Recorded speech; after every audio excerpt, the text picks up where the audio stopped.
Assalamualaikum warahmatullahi wabarakatuh. Innal hamdalillah nahmaduhu wa nasta'inuhu wa nastaghfiruh wa na'udzu billahi min shururi anfusina wa sayyiati a'malina. May yahdihillahu fala mudilla lahu wa may yudlil fala hadiya lahu. Wa asyhadu an la ilaha illallah wahdahu la syarika lahu wa asyhadu anna Muhammadan abduhu wa rasuluh. Ya ayyuhalladzina amanu taqullaha haqqa tuqatih wa la tamutunna illa wa antum muslimun. Amma ba'du fa inna asdaqal hadithi kitabullah wa khairul hadi hadi Muhammadin sallallahu alaihi wasallam wa syarrul umuri muhdatsatuha wa kullu muhdatsatin bid'ah wa kullu bid'atin dhalalah wa kullu dhalalatin finnar.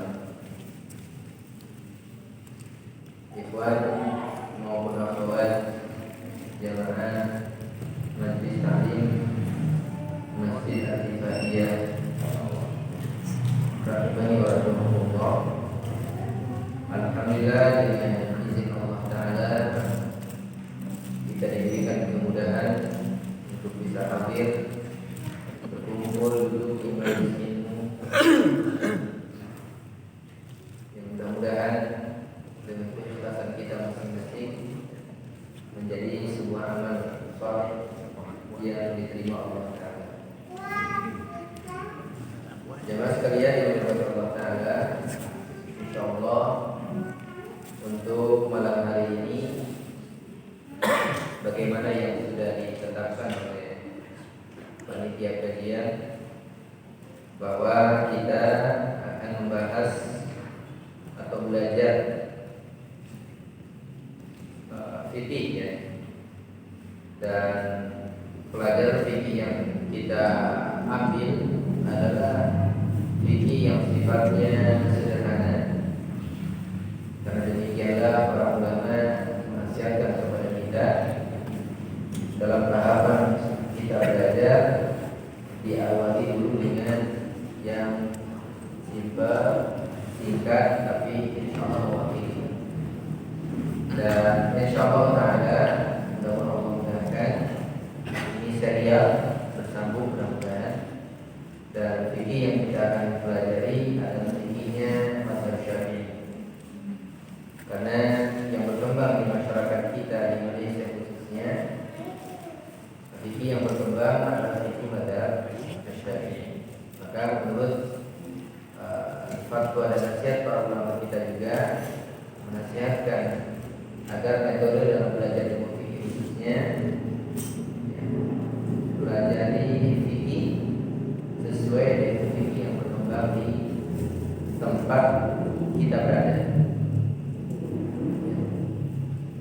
Tadi disebutkan di Indonesia secara umum, bahkan di kita secara khusus di wilayah kita, hampir rata-rata mazhab yang sudah berkembang dalam fikih adalah mazhabnya Syafi'iyah.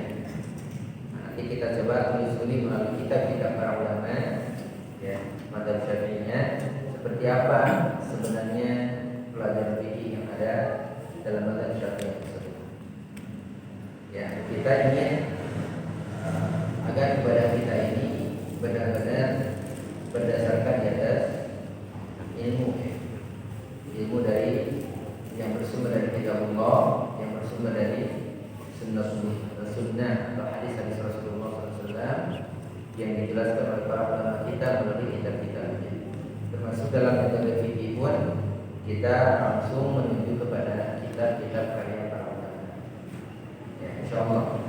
Dan di antara kitab yang cukup sederhana sebagai pemula kita belajar fikih dalam mazhab Syafi'iyah secara tafsir diurutkan oleh para ulama, banyak dipakai. Di antaranya yang sangat dasar itu dimulai dengan belajar kitab Safinatun Najah. Kalau yang generasi sudah agak muda lagi, kelas 10 mungkin berarti ya. Kalau mendengar kalimat Safinatun Najah ini enggak aneh ya, maka sudah menjadi konsumsi biasa. Kan saya itu sejak SD sudah tahu Syafi'i Madani. Ini kitab yang cukup klasik ya, dikenal oleh masyarakat kita. Nah, kita ingin coba bacakan kitab itu dan bagaimana penjelasan para ulama. Ya, dalam fikih pun kita harus benar-benar bijak menyikapi setiap perbedaan kalaupun kita menemukan perbedaan. Kalau ini ada ternyata dalam mazhab A dan ini ada dalam mazhab B, mazhab C dan lain sebagainya. Yang dikenal di kita ada 4 mazhab ya. Yang paling tua mazhab apa? Syafi'i. Yang paling tua mazhab apa? Yang 4. Mazhab itu banyak sebenarnya ya. Cuma yang Allah takdirkan dan memang salah satunya melalui metode pembukuan karya-karya ulamanya, maka yang sampai ke kita saat ini yang ma'ruf dan masyhurnya ada 4 mazhab ya. Karena mungkin proses penulisan turun temurunnya murid demi murid dan meninggalkan karya-karyanya, ya lahirlah 4 mazhab ini. Yang paling tua mazhab apa? Mazhab Hanafiyah ya. Imam Abu Hanifah yang paling tua. Setelah itu mazhabnya Malikiyah. Ya, kemudian baru Syafi'iyah. Jadi Syafi'iyah itu di urutan ketiga dari mazhab yang 4. Hanafiyah, Malikiyah, kemudian Syafi'iyah. Bahkan Imam Abu Hanifah wafat, akhirnya Imam Syafi'i. Ya, nah, baru yang keempat adalah mazhab Hambali. Jika Imam Ahmad Hambali itu muridnya Imam Syafi'i. Tapi walaupun beliau murid sampai jadi mazhab tersendiri ya, maka tidak mengapa seorang mujtahid itu punya pendapat tersendiri sebagai anugerah Allah yang diberikan kepada masing-masing ulama mujtahid, sehingga bisa menganalisa dalil baik Quran maupun hadis, kemudian menyimpulkan sebuah hukum. Ya, nah, maka lahirlah mazhab-mazhab dalam fikih. Nah, yang akan kita pelajari insyaallah mazhab Syafi'iyah, karena di antara pusat perkembangan mazhab Syafi'iyah itu di Asia, termasuk di Indonesia sejak dahulu kala. Dan metode belajar melalui mazhab ini pun sudah dikenal oleh para ulama. Jadi hampir kalau kita lihat biografi para ulama, siapapun nama ulama yang terkenal ya sejak dahulu, itu hampir rata-rata dalam mazhab fikihnya itu belajar melalui mazhab. Makanya ada penisbatan di akhir nama biasa. Misalnya yang kita kenal Imam Nawawi Asy-Syafi'i, berarti beliau belajar fikihnya melalui mazhab Asy-Syafi'i. Misalnya kita kenal ulama Imam Ibnu Rajab, ya sering mendengar kalimat nama imam tersebut kan, Imam Ibnu Rajab, biasanya diakhiri dengan Hambali karena beliau secara fikihnya bermadzhab Hambali. Jadi metode ini sudah dikenal oleh para ulama sejak dahulu, sehingga kita punya dasar belajar fikih. Ngacak, tekan itu tekan dia, tapi rapih, tersusun rapi. Ya salah satunya dengan belajar metode fikih secara mazhab. Walaupun yang diingat oleh para ulama, jangan sampai kita ta'assub. Apa ta'assub itu? Fanatik. Sehingga di luar mazhab yang kita pelajari dianggap salah. Jadi ini hasil ijtihad, karena fikih itu banyak hasil ijtihad para ulama. Dalilnya ada baik Quran ataupun hadis. Ulama A dengan keilmuan yang Allah berikan memahami poin A, sementara ulama yang lain dengan keilmuan yang sama yang Allah berikan memahami dari dalil yang sama itu memahami poin B. Dan itu berhak untuk seorang mujtahid ya, seorang alim yang sudah kapasitasnya mujtahid. Nah kita, apalagi kita ya sebagai thalibul ilmi, pencari ilmu, ya kita hanya mengikuti, ya bukan mengikuti perorangannya, tetapi mengikuti manhaj yang dipakainya. Ya kenapa kita ambil pendapat ini?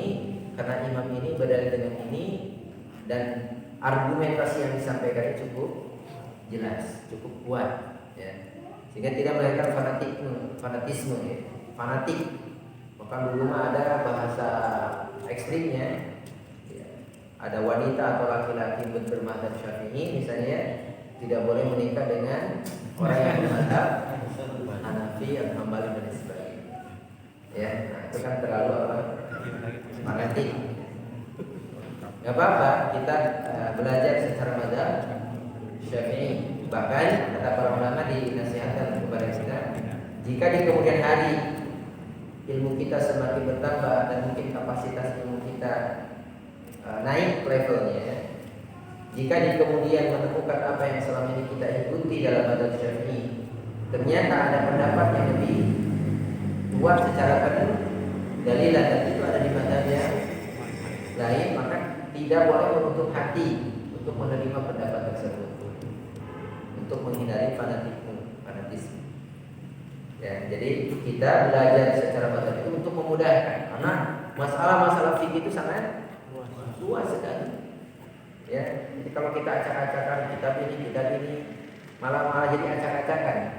Nah, agar teratur kita belajar fikihnya secara madzhab, kembali kepada kitab-kitab para ulama, dan alhamdulillah dengan kemudahan dan rahmat Allah Taala kita sudah banyak ditinggalkan oleh para ulama dengan karya-karya mereka. Dan insya Allah untuk kajian di masjid ini kita menggunakan kitab Safinatun Najah. Ya. Namun sebelum masuk kepada bahasan kita, ingin saya sampaikan beberapa mukadimah. Ya, mudah-mudahan ini memotivasi kita kembali tentang bagaimana agar kita terus termotivasi, semakin semangat menuntut ilmu. Ya, salah satunya belajar fikih, ya. Salah satunya belajar fikih. Saya awali dengan sebuah hadis yang mulia dari Muawiyah radhiyallahu anhu, di mana Rasulullah sallallahu alaihi wasallam bersabda, "Man yuridillahu bihi khairan yufaqihu fid din." Pernah dengar hadis ini? Sering, ya.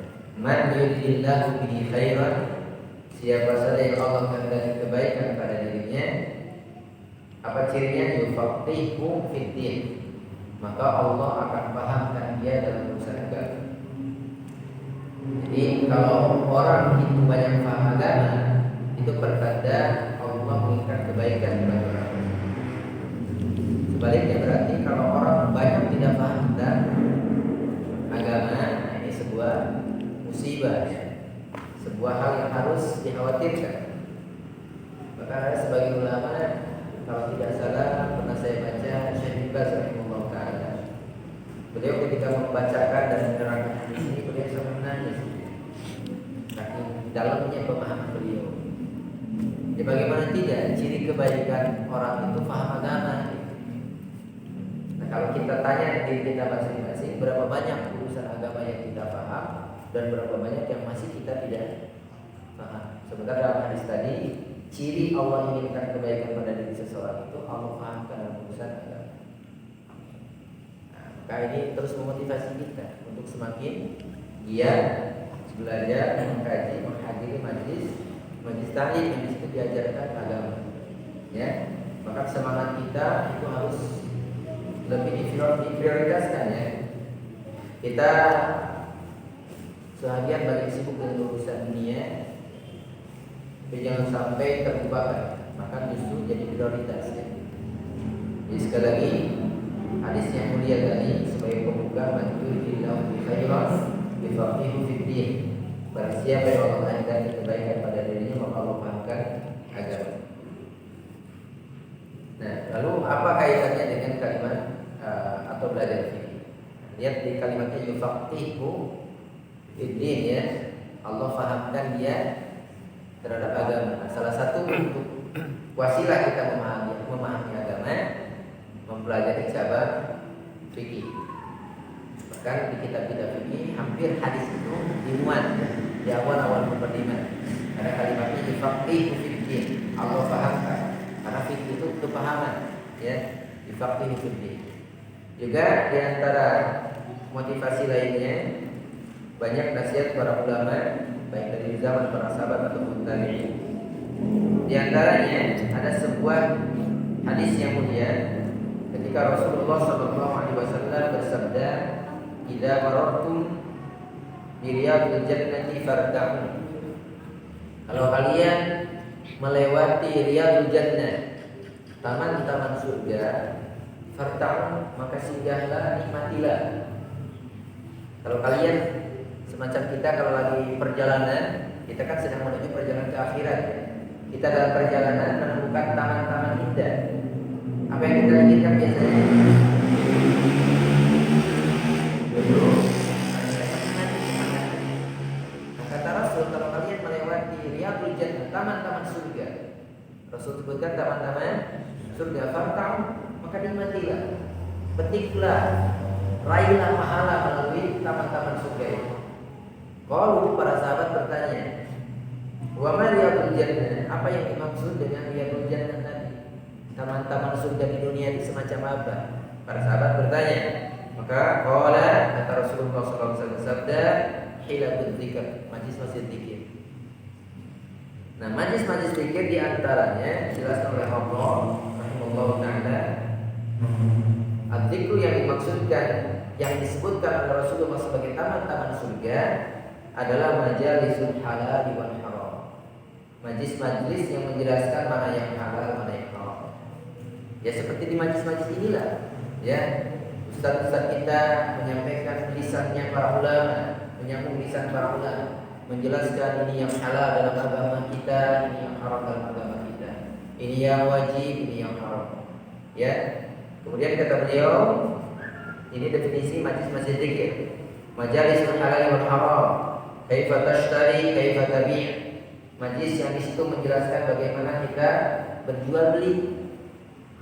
Keseharian kita kan, imma kita menjual atau kita apakah jual beli yang kita lakukan ini jual beli yang halal, apakah jual beli yang haram? Dari mana kita paham kalau bukan dari majlis-majlis yang semacam ini?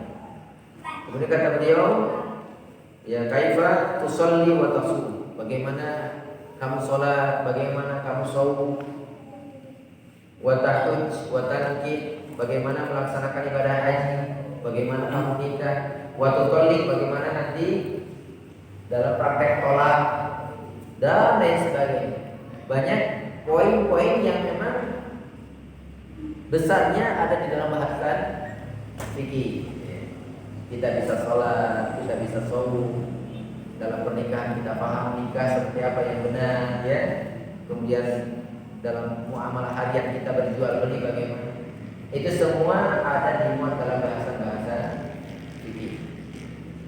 Dan tadi disebutkan itulah majlis-majlis zikir yang Rasul sebutkan, itulah taman-taman surga yang kalau kita lewat duduk nikmati, karena bakal banyak pahala yang kita dapatkan. Jadi kita mudah-mudahan majlis zikir yang sederhana ini, inilah yang Rasul sebutkan dengan riyadul jannah, taman-taman surga. Maka duduk, perhatikan, nikmati pahala, insyaallah kita dapat. Asal keberangkatan kita niatkan ikhlas dalamnya. Dan banyak lagi penjelasan-penjelasan para sahabat diantaranya tentang dunianya kita Allah berikan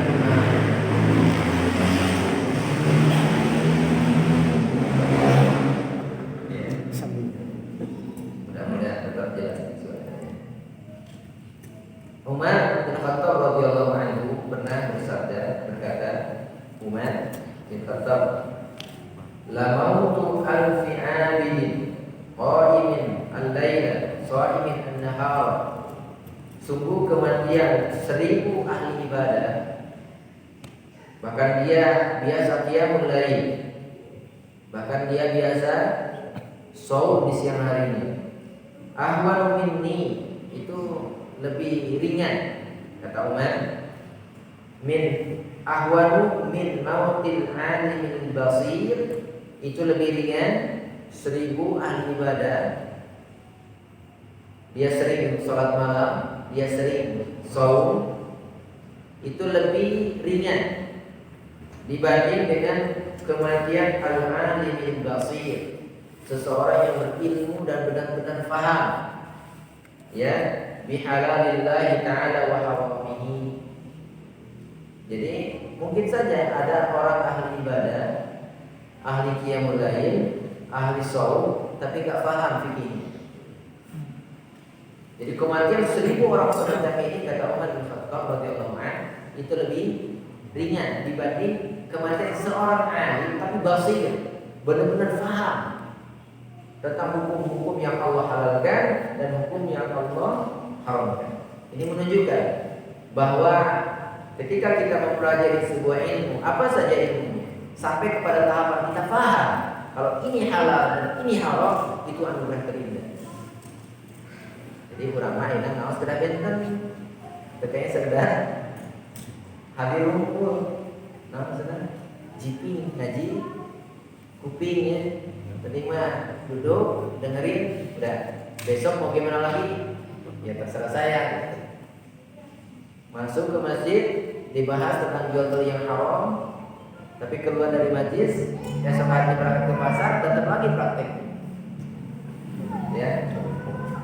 Jadi sekarang kita harus menghasilkan. Kita duduk di taman-taman surga, bisa menikmati pahala yang kita dapatkan, paham agama, itulah tanda kebaikan yang Allah kehendaki untuk hamba. Bahkan kata Umar tadi ya, kematian 1000 ahli ibadah tapi nggak paham, ya itu lebih ringan dibanding kematian seorang ulama, seorang alim tapi basir, benar-benar paham bihalalillahi wa haramihi. Ya, dan banyak lagi penjelasan para salafuna as-salih tentang bagaimana keutamaan belajar ilmu secara umum dan keutamaan belajar ilmu fikih secara khusus. Nah, kemudian kedua, insyaallah nanti masuk setelah ke kitab Safinatun Najah. Agar ini menjadi sebuah prinsip kita dalam setiap belajar.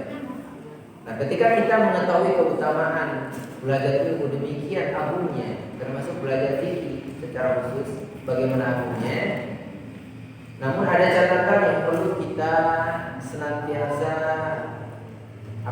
pegang teguh. Yang pertama, niatkan belajar ilmu apapun, termasuk belajar fikih, itu niatkan semata-mata untuk beribadah kepada Allah Ta'ala. Kenapa antum belajar fikih? Kenapa mau-maunya duduk ngebahas fikih, ngebahas hukum air, ngebahas hukum ngapain? Nah, niatkan yang paling pokok karena saya ingin beribadah kepada Allah di atas ilmu. Bukan ingin digelari seorang alim, bukan ingin menjadi orang yang bisa diajak debat kalau ada debat. Bahkan mungkin saya bisa dikte ke semua orang-orang di kampung saya kalau sudah habis belajar. Ya, untuk popularitas atau demi mengejar dunia.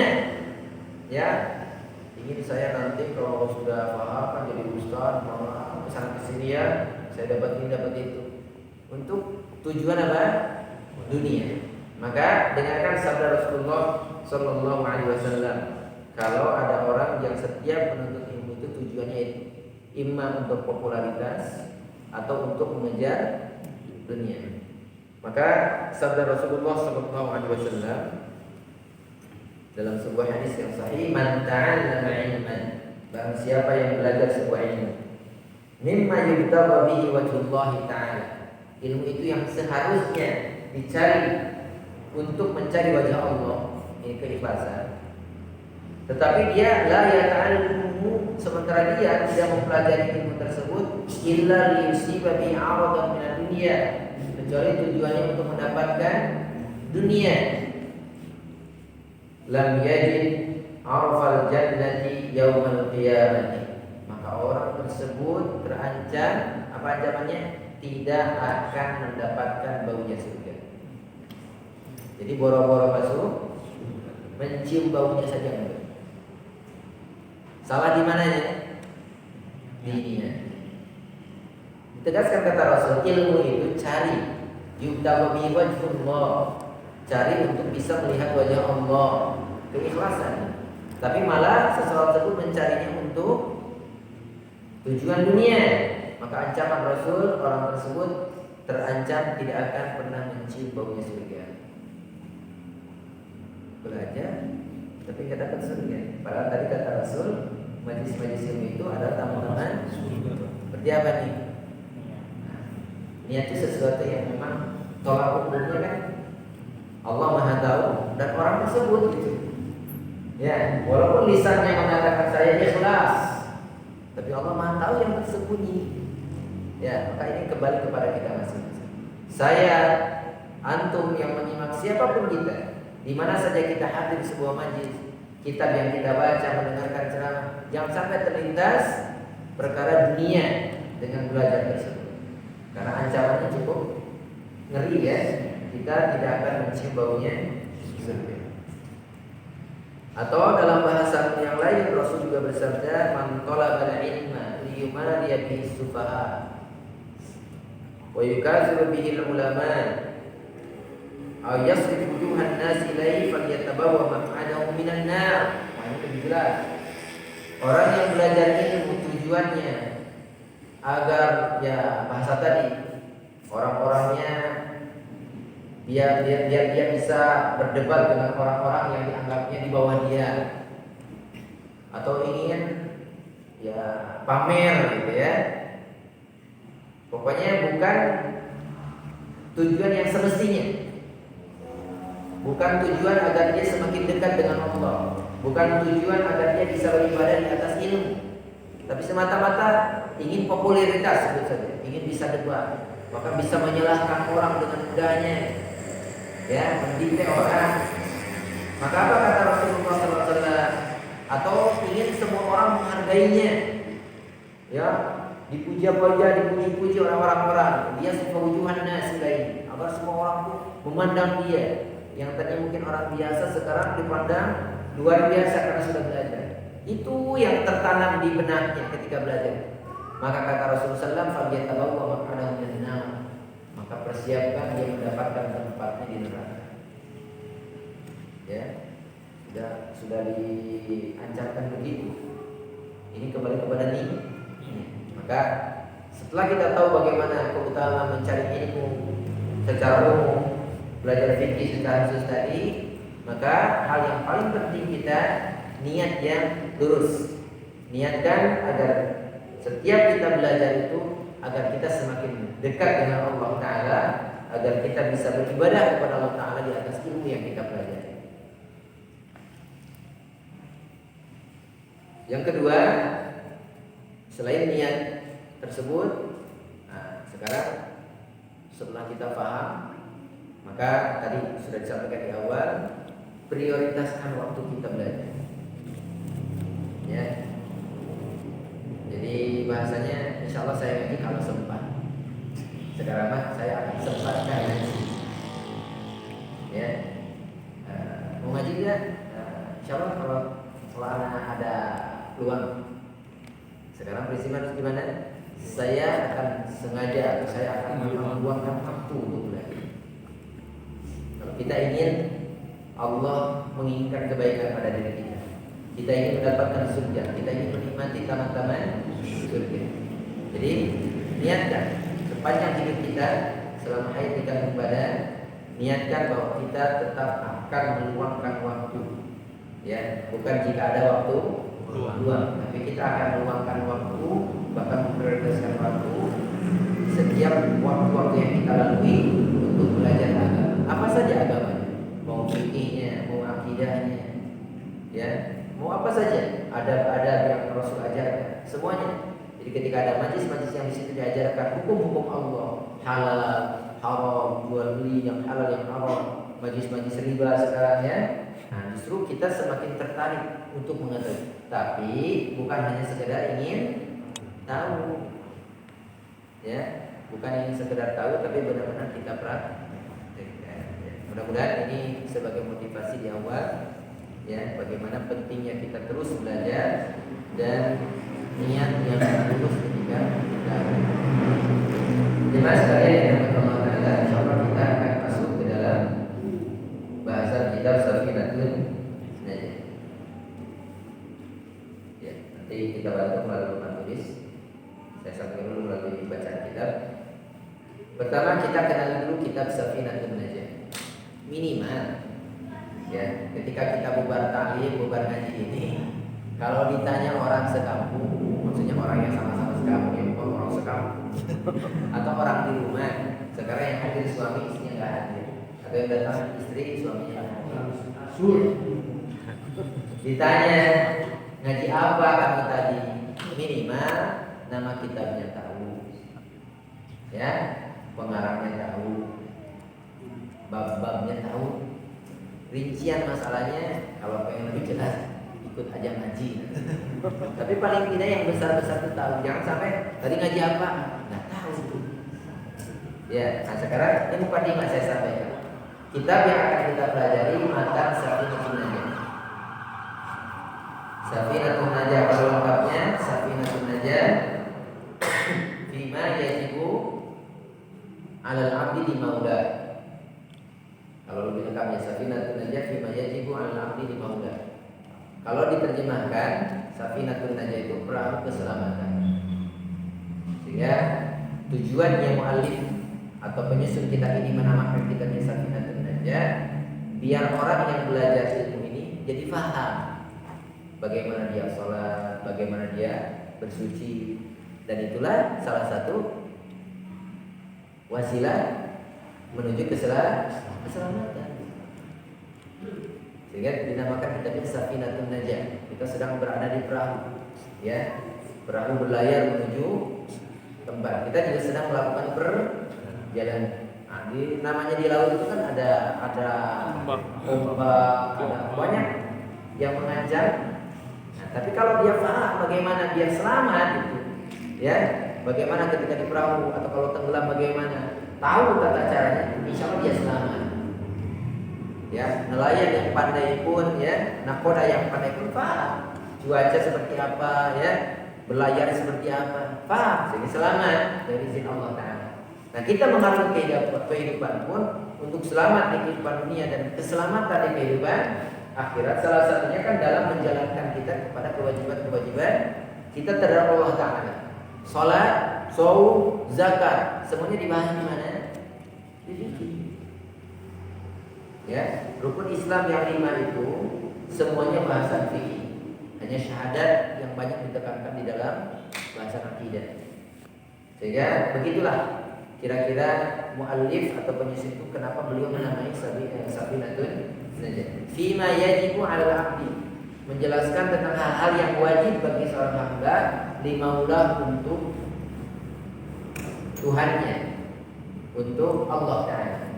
Jadi Safinatun Najah fima yajibu 'alal 'abdi limaulah, menjelaskan tentang perkara-perkara yang wajib bagi seorang hamba kepada Allah Ta'ala. Nah, siapa penyusun kitab Safinatun Najah ini? Ada yang tahu? Atau baru dengar kitab Safinatun Najah? Baru. Ya, baru. Nah, kemarin cukup unik ya dengan panitia kajian. Ada diskusi ya. Kita Bapak Ustaz yang akan dibahas, sebutkan sekian kitab yang akhirnya yang muncul terakhir adalah kitab Safinatun Najah. Nah, Safinatun Najah ini kitab kecil ya aslinya, hanya berapa lembar ya, nggak sampai 20 ya, kecuali kalau dicetaknya gede-gede ya, kecil sekali, sedikit sekali ya. Ini dikarang oleh seorang ulama dari Yaman bernama Abdullah atau Salim. Kita ambil yang simpel saja namanya, karena orang-orang Arab kan namanya kan Salim bin, wah banyak, terakhirnya baru. Kita ambil 3 nama saja. Salim bin Sumair Al-Habrami. Salim ibn Sumair Al-Habrami. Habrami ini mana? Hadramaut. Kota di mana? Di Yaman. Jadi disebut Al-Habrami ini berarti orang Hadramaut, orang Yaman. Salim bin Sumair Al-Habrami ini penyusun kitab Safinatun Najah.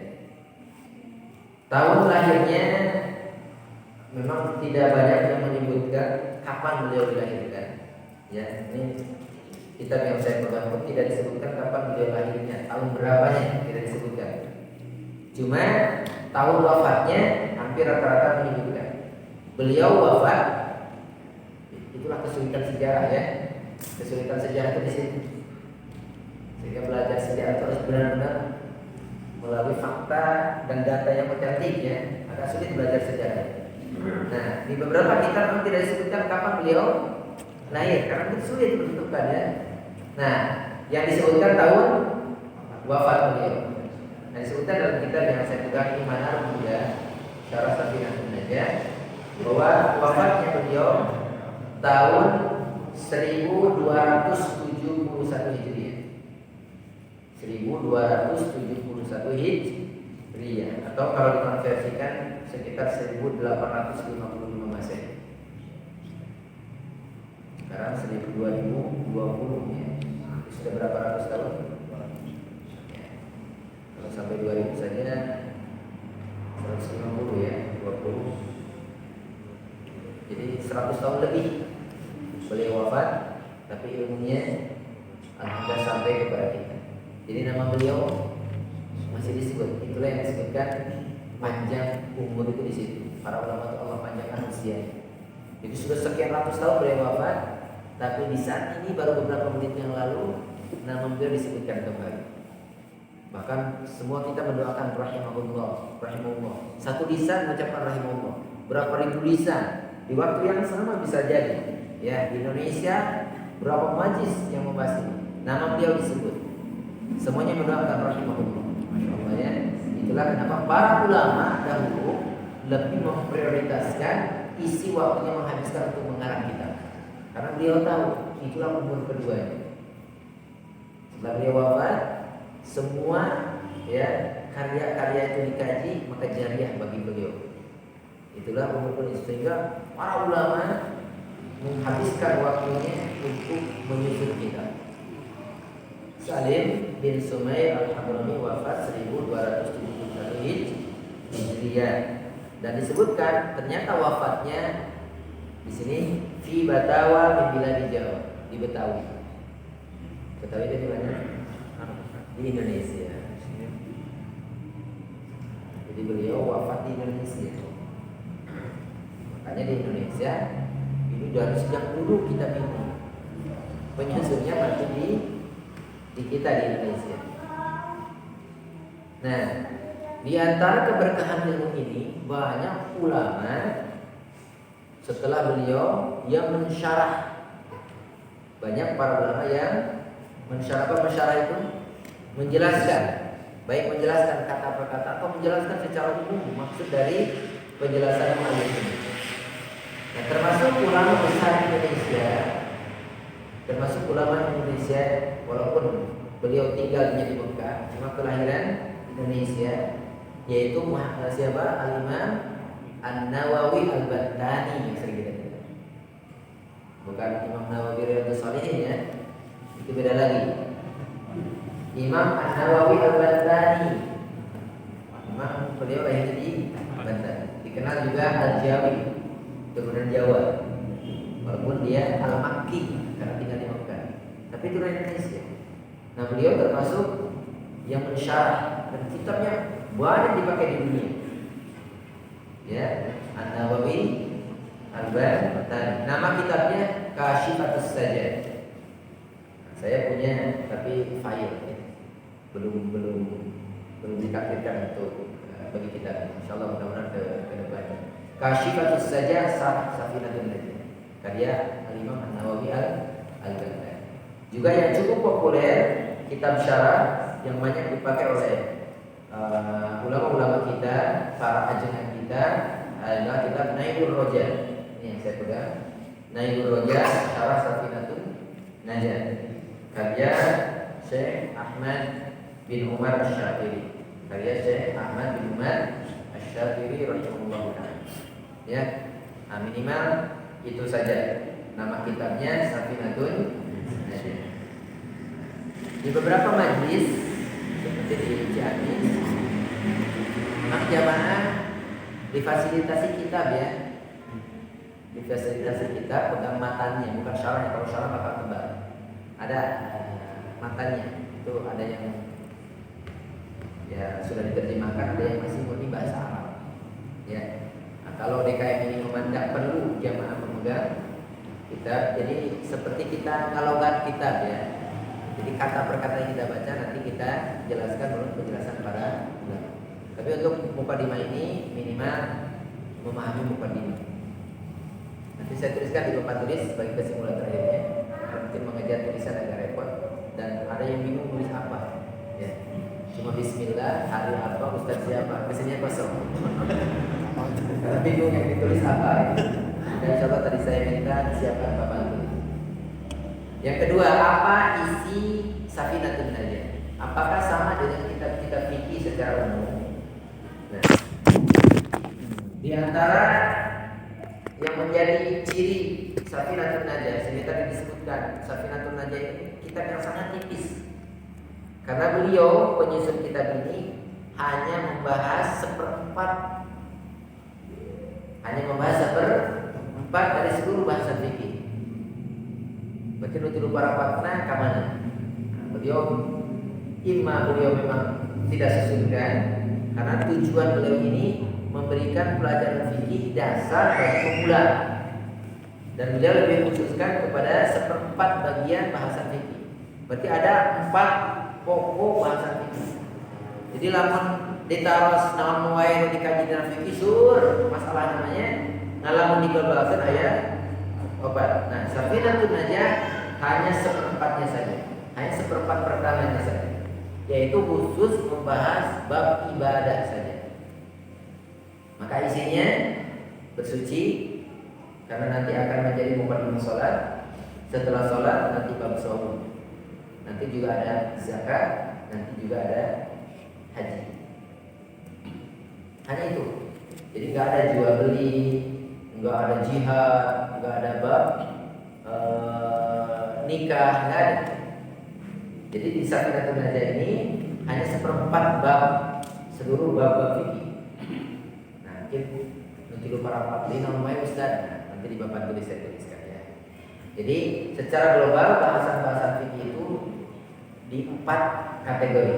Nah, Safinatun Najah ini hanya seperempat pertama saja, yaitu bagian ibadah. Cuma muallif penyusun kitab ini memulai kitabnya dengan sedikit bahasan tentang usuluddin yang ada kaitannya dengan akidah atau tauhid. Maka di awal kita akan menemukan bab tentang rukun Islam. Kemudian beliau singgung masalah rukun iman. Kemudian beliau juga singgung masalah la ilaha illallah.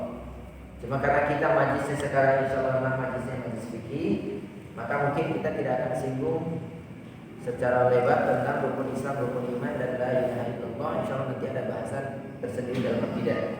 Jadi nanti langsung kita masuk ke bahasan bab fikihnya saja. Karena kita majlisnya majlis fikih insyaallah. Ya. Nah, kita akan mulai dengan mukadimah yang disampaikan. Di awal beliau membawakan sebuah mukadimah dengan basmalah. Jadi beliau memulai kitab ini dengan Bismillahirrahmanirrahim. Beliau memulai kitab Bismillahirrahmanirrahim dan kitab yang biasa dilakukan oleh orang ulama memulai tulisan-tulisan para kitab-kitabnya dengan Bismillahirrahmanirrahim. Ada 2 alasan kenapa beliau memulai kitabnya dengan mengucapkan Bismillahirrahmanirrahim. Pertama, karena begitulah Allah membuka Al-Quran. Awal surat Al-Quran apa? Al-Fatihah. Diawali dengan Bismillahirrahmanirrahim. Yang kedua, karena ada sebuah hadis, walaupun hadis ini diperselisihkan secara status derajatnya, sebagian menghasankan dan sebagian mendhaifkan. Cuma mu'allif seperti Imam Al. Apa hadisnya? Rasulullah sallallahu alaihi wasallam bersabda, "Kullu amrin dzibali." Setiap urusan yang penting la yudau fihi, yang tidak dimulai di Bismillahirrahmanirrahim, yang tidak dimulai dengan Bismillahirrahmanirrahim. Setiap urusan penting, urusan penting ini dalam urusan agama ya, yang tidak dimulai dengan Bismillahirrahmanirrahim, bahwa Allah dalam riwayat bahwa ada terputus barokahnya. Jadi tidak ada keberkahan perkara yang sangat penting dalam agama terus tidak dimulai dengan bismillahirrahmanirrahim. Hadis ini memang diperselisihkan. Sebagian menghasankan, sebagian mendhaifkan. Di antara yang menghasankan yakni Imam Nawawi Syafi'i, ya. Beliau menghasankan hadis ini, termasuk menyusun kitab ini beliau memandang sehingga mulai dengan bismillahirrahmanirrahim. Adapun yang mendhaifkan juga ada di antara para ulama di antara Imam Al-Albani rahimahullah taala. Maka karena Allah membuka Al-Qur'annya dengan bismillahirrahmanirrahim, ya. Kemudian karena ada hadis ketika dipandang hasan, biar menyusun kitab ini mengundang berkah, maka beliau memulainya dengan bismillahirrahmanirrahim. Maka ketika kita mendengar bismillahirrahmanirrahim dalam menyusun kitab, takdirnya, maknanya, maka ba dalam bismillah mubah. Kalau terjemahkan dengan nama Allah, ya, di sini terjemahkan banyak lil musahabah ma'at tabarruk. Berarti saya menyusun kitab ini disertai dengan menyebut nama Allah, mengharapkan berkah. Karena nama-nama Allah itu mengundang berkah.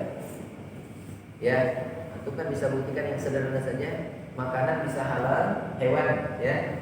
Hewan bisa jadi halal, bisa jadi haram. Salah satunya dengan apa? Disembelih. Disembelihnya dengan proses bismillah atau tidak kan? Kalau bismillah jadi halal, enggak bismillah sebagian mengatakan haram. Nah, nanti dalam bab fikihnya apa hukum bismillah dalam menyembelih. Ya, semuanya mengandung berkah. Hatta urusan kamar, urusan tempat tidur, kalau kita ingin mendapat anak yang benar-benar anak mendapatkan perlindungan Allah Ta'ala, terhindar dari syaitan, salah satunya kan apa? Ya. Hafal semua kan doanya? Awalnya apa? Bismillah. Jadi memang dalam segala hal menyebutkan nama Allah, mengucapkan bismillah itu bisa mengundang berkah. Sehingga tadi setiap urusan yang penting tidak dimulai dengan bismillah, maka bakal terputus. Maka penyusun kitab ini memulai kitabnya dengan bismillahirrahmanirrahim. Kemudian bismillahirrahmanirrahim ini punya 5 hukum, ya kata beliau. Dalam Nailur Raja, bismillahirrahmanirrahim ini punya 5 hukum. Apa hukum basmalah? Apa hukum mengucapkan basmalah? Disinggung dalam kitab Nailur Raja, hukumnya ada 5. Jadi ada bismillah yang wajib, ada bismillah yang haram, ada yang bismillah yang sunnah, ada yang bismillah yang makruh, ada bismillah yang mubah. Jadi hukum bismillah itu banyak. Nah, sebutkan contoh kapan saya mengucapkan bismillah itu jadi wajib. Di antaranya ketika memang wajib membaca bismillah, salah satunya ketika sholat. Ketika sholat, setelah kita baca iftitah, baca fatihah, basmalah bagian dari fatihah, maka wajib baca basmalah. Mau disirkan, mau dijaharkan, baca basmalah. Ya, baca bismillahirrahmanirrahim. Karena Allah turunkan bismillah ini untuk permulaan setiap surat.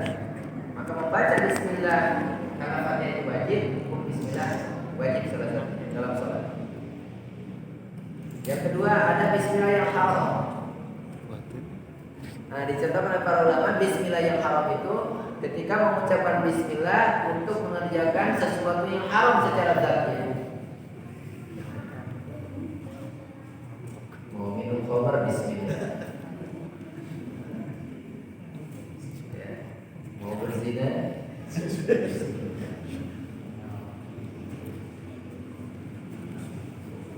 Minum khamar hukumnya haram. Malah bismillah. Bahkan kata para ulama diperselisihkan status keislaman. Kalau ada orang yang sengaja bismillah melakukan keharaman, itu diperselisihkan keislamannya. Apakah dia murtad atau tidak? Kenapa? Karena dia sudah memperolok yang Allah. Sesuatu yang haram malah digunakan bismillah. Nah, ada juga yang sunnah. Nah, untuk yang sunnah seperti perkara-perkara yang secara hukum syariat perkara yang sangat penting. Makanya banyak dalam urusan-urusan syariat yang Rasulullah SAW sebutkan termasuk sunnah mengucapkan bismillah. Seperti makan, oleh syariat dipandang penting. Sehingga di antara adab sebelum makan mengucapkan bismillah.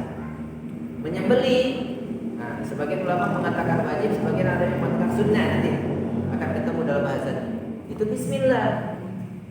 Termasuk kenapa mu'allif juga menyusun kita dari perkara yang sangat penting dan ada hadis. Sehingga dia mengatakan bismillahirrahmanirrahim.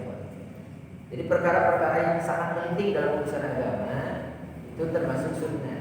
Nah, biar mudah mana saja perkara yang dianggap penting, cari dalam hadis-hadis yang Rasulullah SAW mengajarkan untuk kita mengucapkan bismillah. Sebelum tidur ada bismillah. Berarti tidur itu dianggap sesuatu yang sangat penting dalam urusan agama. Agar tidur kita mendapatkan pahala bismillah, ya, dan selanjutnya. Ada yang makruh. Lawan sunnah makruh. Makruh itu sebaiknya tidak. Nah, berarti ketika melakukan perkara-perkara yang secara hukum fikihnya makruh, di dalam kitab Manarul Huda dicontohkan seperti orang mau nyabut ubas. Karena nyabut ubas kan nggak boleh, ya. Urang kabubur sok resepnya, malah sok dibiwara, sok menyambutan anu kayak sekian dibayar sekian. Buruhan. Nah, nanti ada larangan Rasul untuk mencabut ubas, walaupun secara hukum derajatnya sampai pada makruh. Nah, perkara makruh lalu kita bismillah. Nah, bismillahnya makruh. Nah, ada bismillah yang mubah. Kalau bismillah yang mubah itu ya perkara-perkara yang mubah biasa. Walaupun kata para ulama sebagian mengatakan bismillah itu tidak sampai kepada hukum mubah. Tapi sebagian dalam Nailul Roja sampai kepada hukum mubah. Itu kapan? Mengucapkan bismillah ketika kita melakukan perkara-perkara mubah. Dicontohkan seperti kita memindahkan benda-benda yang berat, ngangkut lemari, pindahkan bismillah. Ya. Terus nanti biasa. Apa saja perkara-perkara mubah. Tapi perkara mubah bisa mendapatkan pahala jika kita niatkan karena Allah Ta'ala. Ya, sehingga kita bebenah rumah ini biar jadi nyaman beribadah. Bismillah, mesa sapu dari ibu-ibunya sehingga nyaman, suami saya bisa lebih nyaman lagi di rumah. Itu kan ibadah bagi seorang istri. Ya, kalau lagi bersih enak kan, sholat juga enak di rumah di sini, ngaji Quran juga enak. Bismillah ketika saya sapu, ketika makan. Itu perkara-perkara mubah. Ya. Kemudian di awal bahasan beliau menyebutkan tentang rukun Islam. Beliau juga menyebut tentang rukun iman dan beliau juga menyebut tentang la ilaha illallah. Cuma kita mungkin tidak akan bahas masalah itu, langsung ke bahasan ini. Apa bahasan pertama yang beliau bahas? Ya, bahasan pertama yang beliau bahas adalah alamatul wudhu, ciri-ciri baliknya seseorang. Saya bacakan dulu, nanti kita sepakat dulu. Nah, tadi saya masih bersih ini bagus. Setelah ini kita tuliskan ya. Berkata muallif, siapa tadi penyusunnya? Saya Salim bin Sumail Al-Hadrami. Pasal yang pertama tentang alamatul wudhu, ciri-ciri baliknya seseorang. Yang jadi pertanyaan, kenapa awal bahasan beliau tentang ciri-ciri balik? Kenapa nggak langsung wudhu? Kenapa nggak langsung sholat? Kenapa nggak langsung suci? Kok hampir rata-rata kan kita dengar bahasa fikih ya. Nah, di kitab Safinatun Najah, kenapa bahasanya alamatul wudhu sebelum bahasan-bahasan yang lain? Ada yang bisa jawab?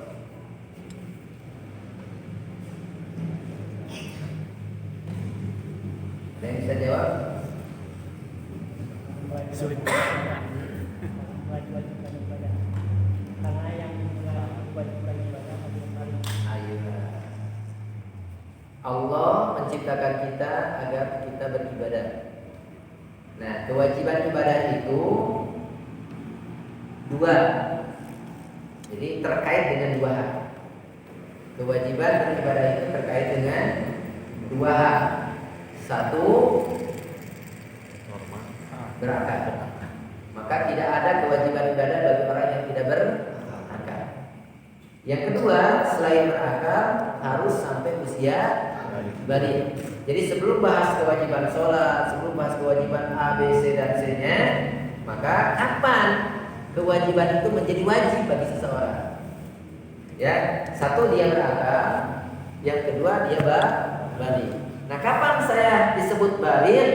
Maka perlu mengenal ciri-ciri balik. Nah, disitulah kenapa beliau mengawali bahasanya dengan tanda-tanda baliknya seseorang. Ya, faslun satu pasal. Nah, ini bahasa-bahasa kitabnya.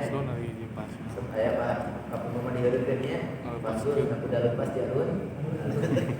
Faslun itu bab alamatul bulugi talatun. Nanti kalau kita enak ya sampai lihat kitab ya.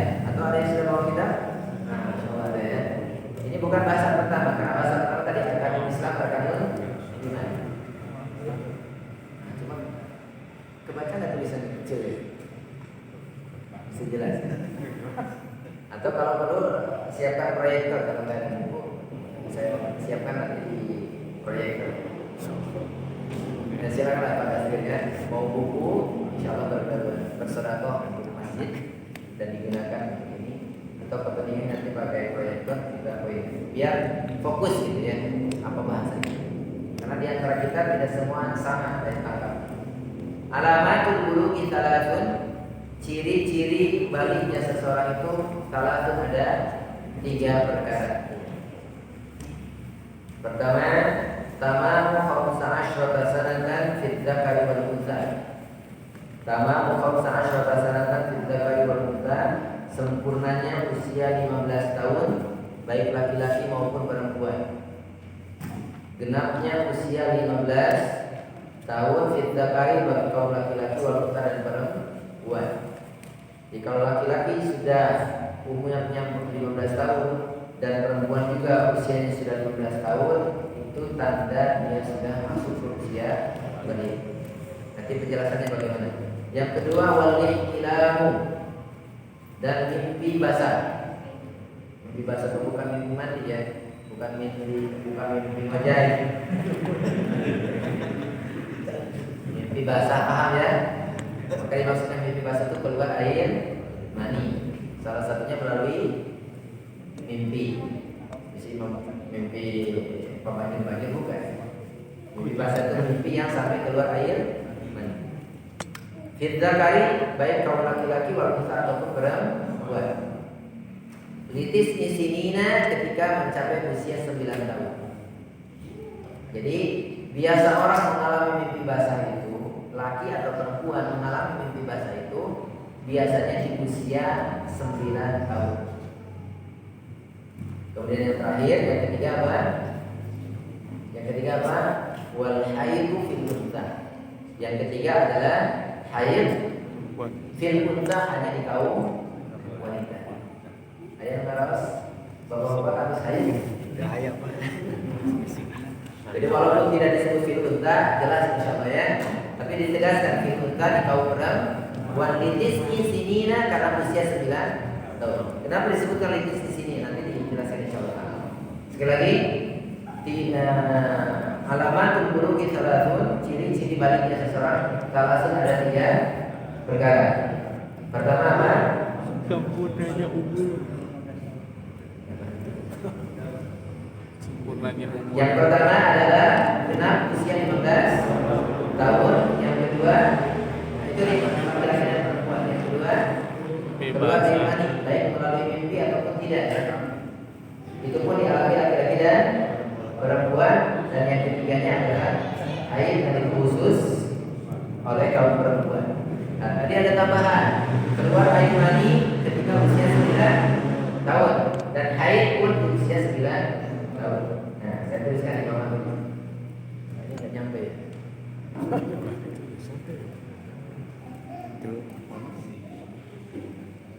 Nah, ini kesimpulan. Dari awal dulu tadi ya, safinatun jadian.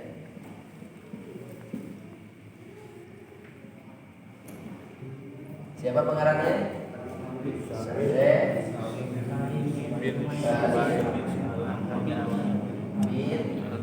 bin Sumair Al-Hadrami. Ya, Hadrami itu Hadramaut ya. Nah, Safinatul Najah ini banyak syarahnya. Tadi saya menyebutkan 2 syarah ya. Ada di antaranya ulama Indonesia Kasyifatus Saja.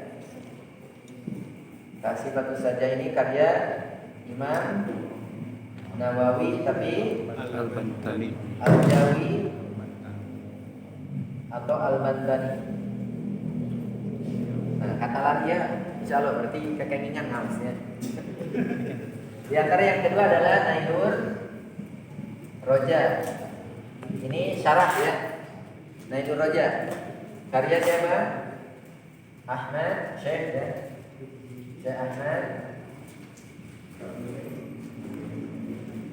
bin Umar Asy-Syafii. Nah, dua-dua aja.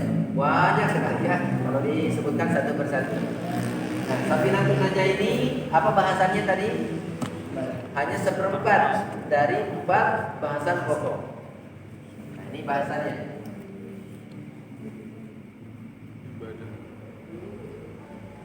Bahasannya hanya dalam bab ibadah.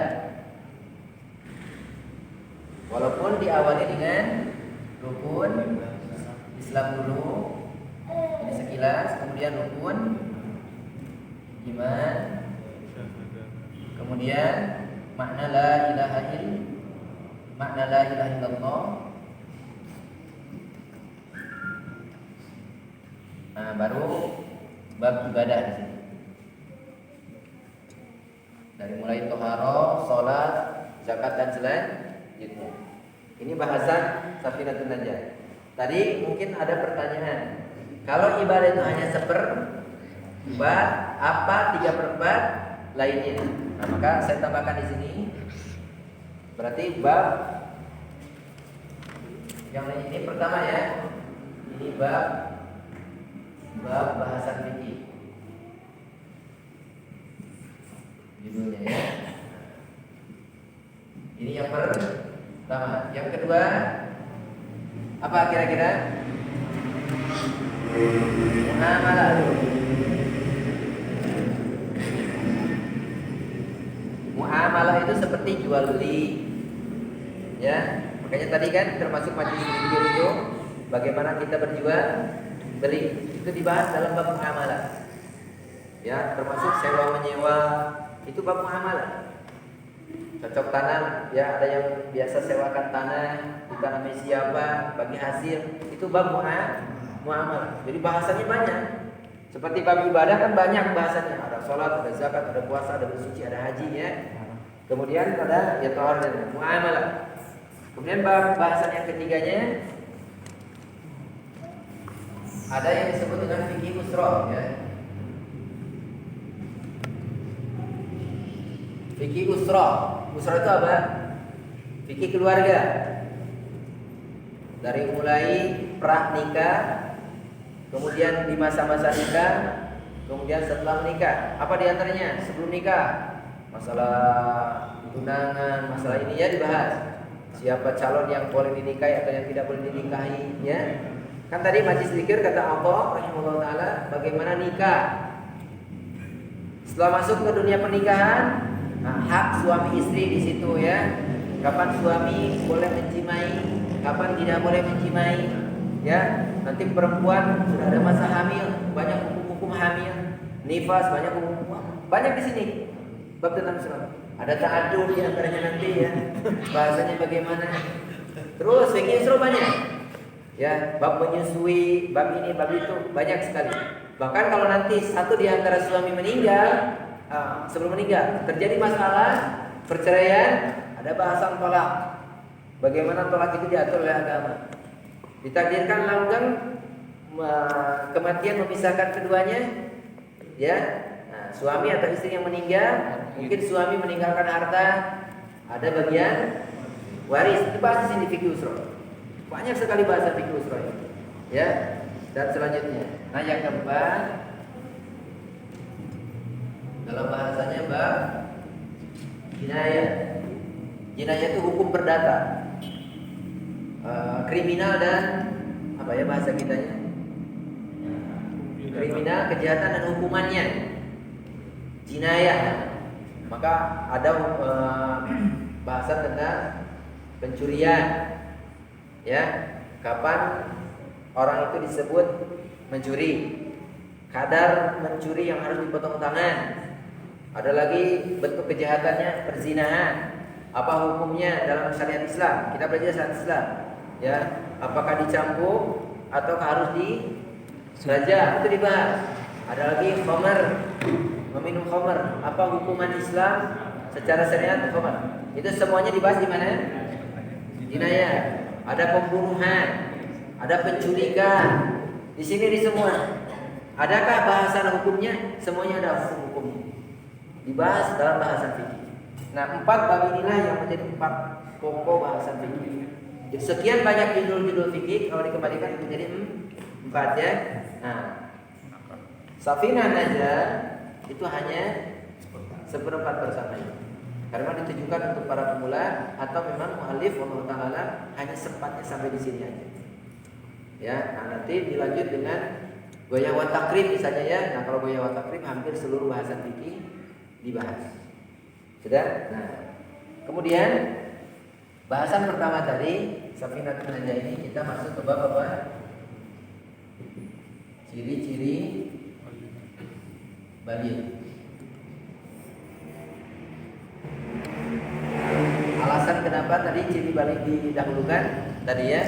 Karena ibadah, kewajiban ibadah itu terkait erat dengan 2. Ya. Jadi ibadah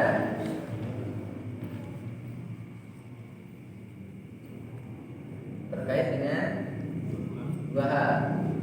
Kewajiban ya, kewajiban ibadah. Satu apa? Akal sehat. Dalam bahasa Arabnya akil. Yang keduanya baligh. Nah, ini yang akan kita bahas sekarang. Kalau berakal kita bisa membedakannya. Ini berakal, ini tidak. Orang-orang yang tidak punya akal sehat, tidak bisa membedakan, tidak bisa memahami, maka tidak wajib. Dan ini telah ini rahmat kasih sayang Allah Ta'ala. Ya. Nah, yang sekarang baligh. Dalam bahasa kitabnya apa tadi? Alamatul bulugh ya. Alamatul bulugh. Alamatul bulugh. Apa itu alamat? Dalam bahasa kaidah fikih atau usul fikih yang namanya alamat itu ma yalzam min wujudihi wujud wa la yalzam min adamihi al-adam. Agak repot ya terjemahkan. Kalau terjemahnya gampang ciri gitu ya. Tapi kalau bahasa Arab kan biar memahami itu dari istilah itu. Alamat itu sesuatu yang kalau ada menjadi ada hukum. Kalau tidak ada, tidak lantas tidak ada. Nanti kita akan bahas kenapa ini disebut alamatul bulugh. Nah, ciri-ciri baligh alamatul bulugh ada 3. Yang 3 ini dibagi 2. Biar mudah ya. Dibagi 2. Pertama, bersamaan laki dan perempuan. Maksudnya laki-laki dan perempuan sama-sama mengalami. Nah, yang bagian pertama ini ada berapa? Ada 2. Pertama, genap usia 15 tahun.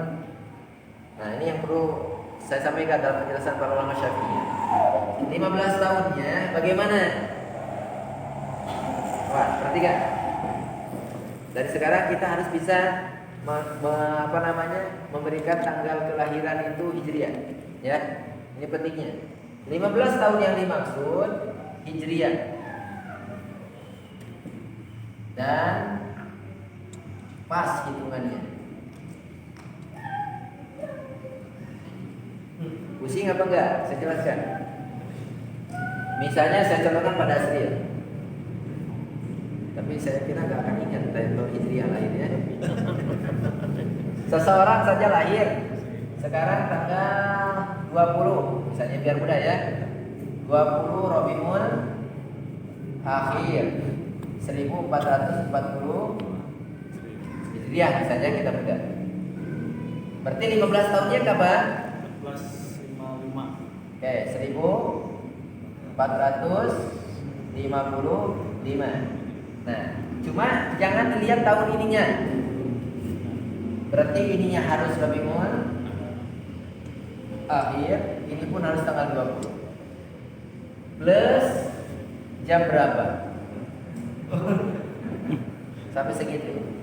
Jadi kalau dia 09.00 20 Rabiul Akhir, maka nanti dihitung tanda balik disebut 15 tahun sempurna itu 09.00 dan berarti 08.00 walaupun dalam hitungan sudah ada 15 tahun tapi belum disebut balik sampai segitunya ya. Di buku-buku penjelasan para ulama dalam bahasa Arabnya tahdidiyah. Tahdidiyah itu harus pas hitungannya. Tapi hijriyah. Ya, bukan Masehi. Nah, di sini pentingnya kita kalau nanti punya keturunan lagi ya atau yang ada ya kita coba konversikan ke tanggal hijriyah. Ya. Yang kedua yang perlu cari catatan. Ini sebenarnya yang 15 tahun ini bukan nomor 1 sebenarnya urutannya. Jadi yang 15 tahun ini menjadi ciri balik kalau yang 2 nggak ada gitu. Jadi kalau dia sudah 13 tahun belum haid perempuan ini, belum mimpi basah. Di usia 14 tahun juga belum haid, belum mimpi basah, belum balik. Nah sudah 15 tahun meskipun belum haid, belum mimpi basah, balik. Cuma di urutan pertama karena untuk memudahkan saja, laki perempuan dua-duanya mengalami itu. Maka sebagian menyebutkan ciri yang pertamanya yang sudah pasti ini ya. Yang kedua ini, yang ketiga ini. Jadi memberlakukan 15 tahun usia ini menjadi ciri balik itu kalau yang 2 lagi tidak terjadi. Tapi sekarang Ustaz, anak saya yang perempuan tuh haid tapi baru 10 tahun belum baliknya. Kan 15 tahun bukan itu. Jadi cara memprakteknya bukan begitu. Jadi ini menjadi ciri baliknya seseorang itu kalau 2 ciri baliknya belum terjadi. Bisa dipahami ya? Lihat catatan kedua. Tidak semua harus saya tulis. Yang kedua apa? Nah, dalam bahasa Arabnya tadi apa? Al-ihtilal.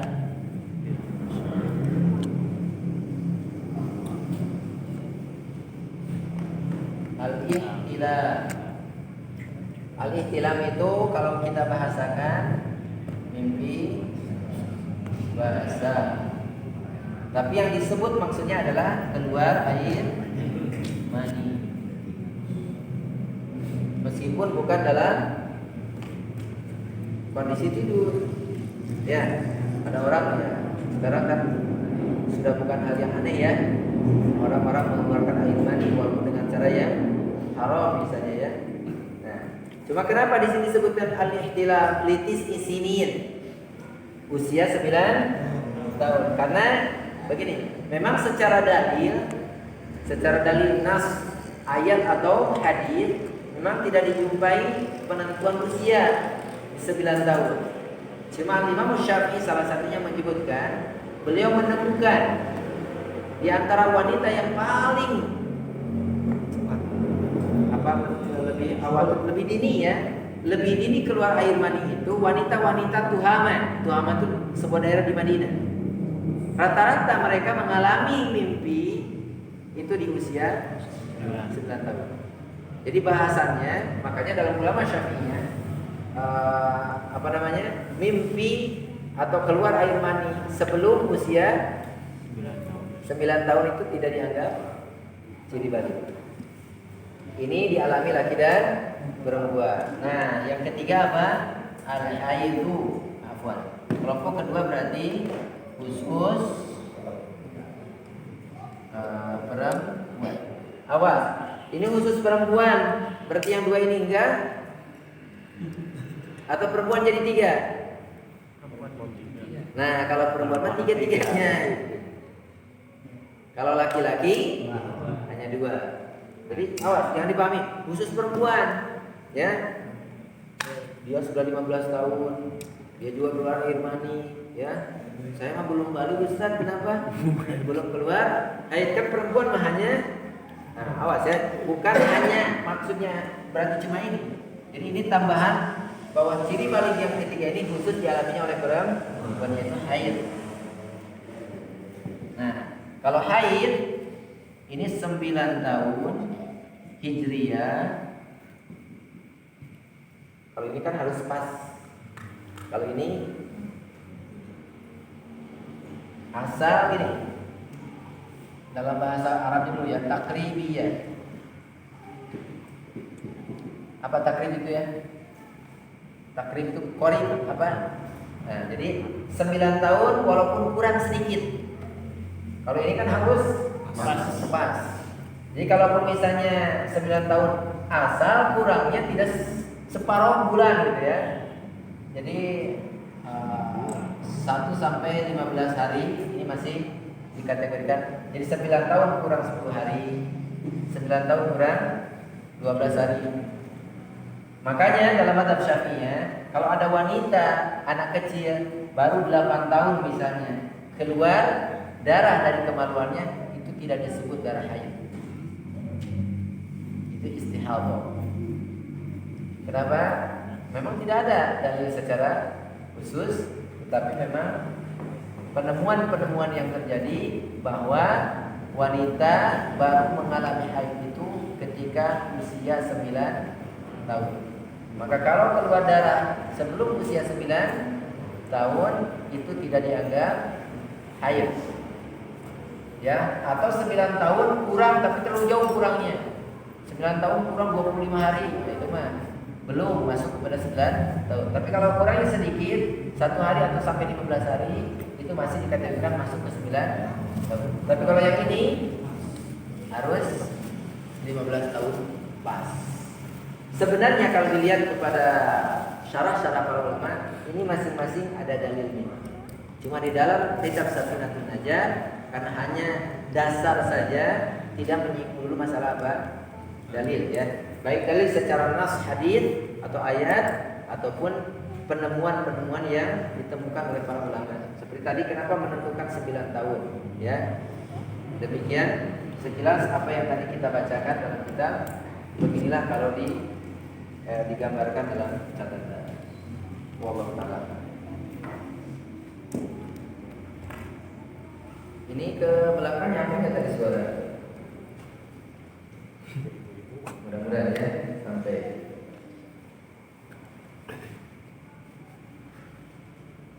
Nah, jadi dalam bulan naos, naon naos minimal bisa menjawab ya. Yang pertama kan dibilang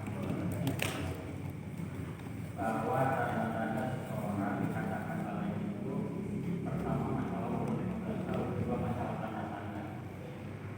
Yang saya pertanyakan adalah tanda-tanda itu melalui mimpi dan itu tanda-tanda yang dipaksakan. Apakah hukum tanda-tanda yang keluar dari dipaksakan itu haram atau apa? Selain mimpi ya selain menarik. Kami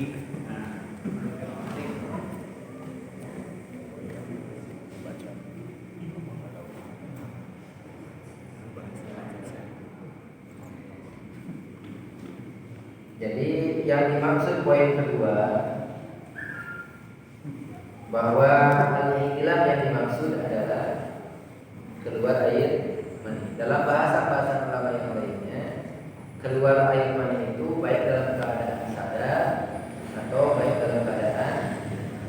Nah, sekarang contoh-contoh orang yang keluar air mani dalam keadaan sadar apa? Ya, mohon maaf, misalnya ada orang yang melakukan kemaksiatan onani misalnya ya. Secara status hukum onaninya haram. Tapi kalau dia sampai keluar air mani di usia-usia memang sudah keluar air mani 9 tahun tadi kan, maka dia dengan perbuatan itu, satu, perbuatannya tetap kita katakan apa? Haram. Tapi dengan demikian dia menjadi seorang yang balik. Disebutkan dalam usia di sini 9 tahun. Kenapa disebutkan 9 tahun di sini? Karena di antara usia yang memungkinkan gitu ya. Memungkinkan orang itu keluar air mani di usia 9 tahun. Jadi tetap kalau perbuatannya tidak bisa ditolak, saya ingin cepat balik misalnya.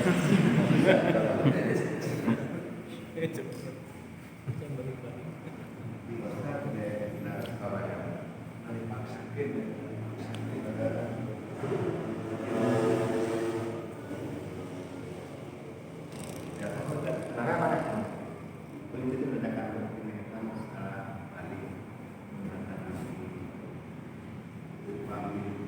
yakin ayat batasnya yakin ketika akhir balik nah jika sampai mana sebagai yakin nah jika hati-hati terus tidak berproses hati-hati benar. Jadi mengenal dan belajar tanda-tanda balik itu justru kita awal kita benar-benar menanggung seluruh kewajiban kita. Adapun sampai kapan balik itu nggak ada batas, karena kewajiban itu terus ya, kecuali kita berlindung ya, kecuali di perjalanan kita tiba-tiba hilang yang satu di antara dua ini. Kalau balik sudah pasti ya, karena ini kan belajar itu kapan kita mulai kewajiban itu sudah tanggung jawab kita. Jadi dia kawitan terus sampai mau. Kecuali kalau yang satu lagi terganggu, hilang akal.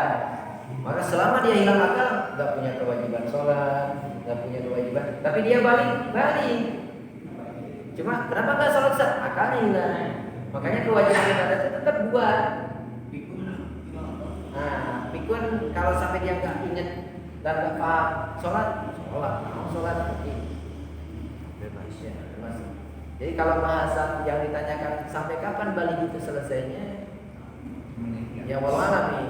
Karena kita belajar tanda balik itu mengenal kapan seluruh kewajiban syariat, baik itu perintah ataupun larangan, semuanya sudah jadi tanggung jawab kita masing-masing. Ya sejak tanda-tanda ini terjadi pada kita, sudah berlaku lah dulu saja. Ya, berlakunya seluruh kewajiban. Kita membantu orang yang namanya yatim. Kita itu sampai beberapa barangkali ada di atasnya pasal kali apa sudah kewajiban kita. Yang meninggal. Kita bantu karena dia yatim. Ya. Sampai mana? Kalau khusus bahasa anak yatim, sebenarnya dalam bahasa Indonesia dengan bahasa ukuran syariat ya, masih disebut yatim itu selama dia belum balik. Jadi anak yang kehilangan ayah dan di bawah usia balik. Jadi seluruh hak-hak yatim itu masih berlaku. Tapi kalau sudah balik, maka tidak lagi disebut yatim secara perlakuan syariat. Tapi kalau bahasa Indonesia tetap disebut BKI disebut yatim. Ya, jadi kalau dalam bahasa ulama fikih, kalau itu yang dimaksud, saya nggak simak sampai situ. Jadi kalau kapan anak yatim tetap disebut yatim, gitu ya. Jadi dalam definisi yatim bahasa fikih diantaranya redaksinya manfaqada abahu, ya manfaqada abahu qabla sinil bulugh, ya diantaranya. Atau wahwa shagir, manfaqada abahu wahwa shagir, siapa yang kehilangan ayahnya wahwa shagir. Shagir dalam bahasa fikih itu lawan dari balik. Jadi kalau orang atau anak sebelum usia balik disebut shagir, budak kene. Jadi yatim itu manfaqada abahu wahwa shagir, orang yang kehilangan ayah kondisinya masih shagir. Jadi shagir itu kan lamun terus balik SMP, SMA ya. Kalau secara status tinjauan ulama fikih tidak disebut lagi apa balik. Adapun kalau kita mau tetap berbuat baik kepada dia, silakan saja. Tapi status dia sudah tidak lagi disebut yatim. Kalau itu yang ditanya. Wallahu a'lam. Cukup? Ya, jadi malam ini kita belajar pertama tentang ciri-ciri balik. Dan mohon maaf mudah-mudahan nanti di pertemuan yang akan datang ya. Kalau ingin lebih nyaman apa saja yang dimaksudkan dengan dalil-dalil yang tadi saya maksudkan, mudah-mudahan bisa disebutkan. Ini banyak hadis atau dalil-dalilnya tentang kenapa 15 tahun, kenapa keluar air mani, kenapa haid ya. Kalau tidak sempat kan sudah jam 8. Ya insyaallah nanti kita sebelum masuk ke materi baru kita review lagi sambil menyinggung permasalahan apanya dalilnya masih ya, mudah-mudahan Allah mudahkan kita untuk tetap istiqomah hadir. Silakan bagaimana Satu pertanyaan dari dibacakannya oh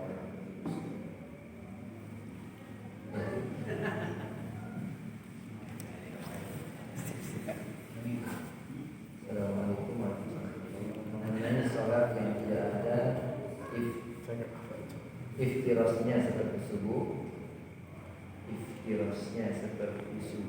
witir dan sholat-sholat sunnah lainnya, umumnya ulama salaf menyebutkan bahwa rukuknya iftiras. Nah, ketika mau salam apakah harus pindah duduk menjadi tawadhu atau tetap iftiras? Yang kedua, waktu sholat subuh wudu, apakah boleh dilaksanakan setelah berdoa antara adzan dan iqamah? Maksudnya setelah wudu duduk dulu menunggu adzan selesai berdoa baru sholat sunnah subuh wudu. Ini sudah jauh dari pertanyaannya, sudah ke bab sholat. Tapi karena mungkin dibutuhkan. Untuk pertanyaan pertama, sebenarnya bahasannya bukan apakah dari iftiras harus jadi tawadhu. Di bahasan awalnya apa sifat duduk tahiyat ya. Dalam ulama Syafi'iyah kita objektif ya. Dalam ulama Syafi'iyah semua sholat mau yang tahiyatnya 1 kali ataupun 2 kali atau dalam pertanyaan tadi kan yang ada iftiras berarti kan ada 2 kali tasyahud ya. Nah, yang 4 rakaat, yang 3 rakaat kan 2 kali tasyahud, ada tasyahud awal, ada tasyahud akhir. Cuma ada biar memudahkan bagi kita. Dan ini terjadi khilaf dan itu di khilaf yang dianggap ya bahwa tata cara duduk tahiyat tasyahud itu berselisih pendapat para ulama sebenarnya ya.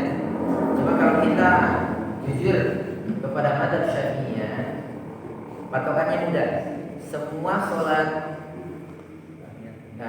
semua duduk tahiyat sebagai penutup sholat mau berapapun bentuk tasyahudnya, semuanya tawarruk. Semuanya apa? Tawarruk. Witir cuma 1 kali salam, tawarruk. Subuh cuma 1 kali salam, tawarruk. Ya, sholat-sholat sunnah yang sifatnya 2 rakaat, tawarruk. Ya, ini secara mazhab Syafi'iyah. Nah, di mazhab yang lainnya seperti Hambali, secara dalil sama, punya dalil masing-masing argumentasi. Membedakan, ya, kalau tasyahudnya hanya sekali, walaupun itu disebut tasyahud akhir, cuma sekali, maka iftiras. Itu mungkin yang tadi disebutkan ulama salaf katanya. Kalau kepada lihat akar asal usul fikih mazhab yang 4 itu kepada Hambali rata-rata.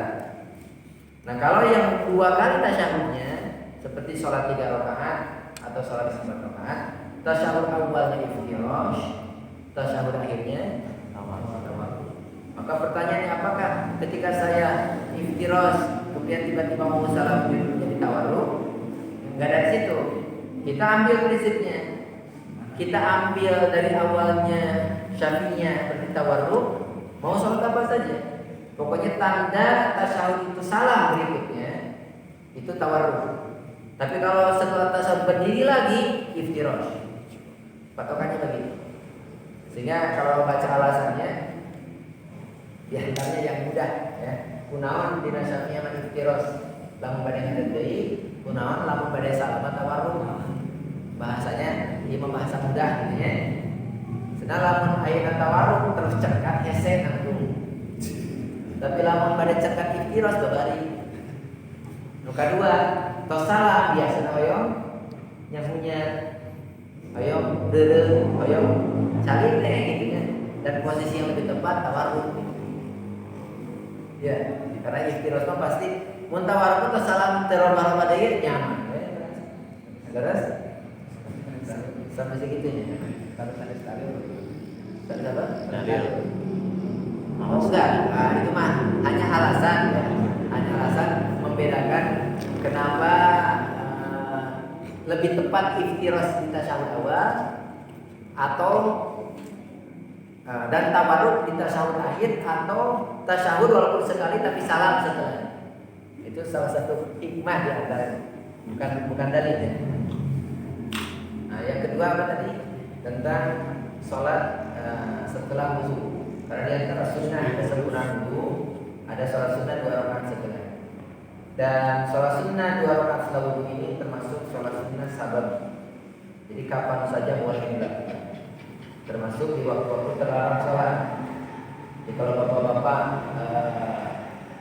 sholat asar sudah ya, nah, terus pulang 4:30 datang lagi ke masjid, ya, datang lagi ke masjid, kemudian tahiyatul masjid. Padahal kan habis sholat asar tidak ada sholat, maka boleh karena tahiyatul masjid. Termasuk kalau habis pulang, ya, tiba-tiba kita wudu ingin mengamalkan sunnah. Setelah wudu sholat sunnah 2 rakaat. Kan tidak ada sholat setelah sholat asar. Nah, karena sholat setelah wudu ini termasuk sholat yang punya sebab, maka boleh.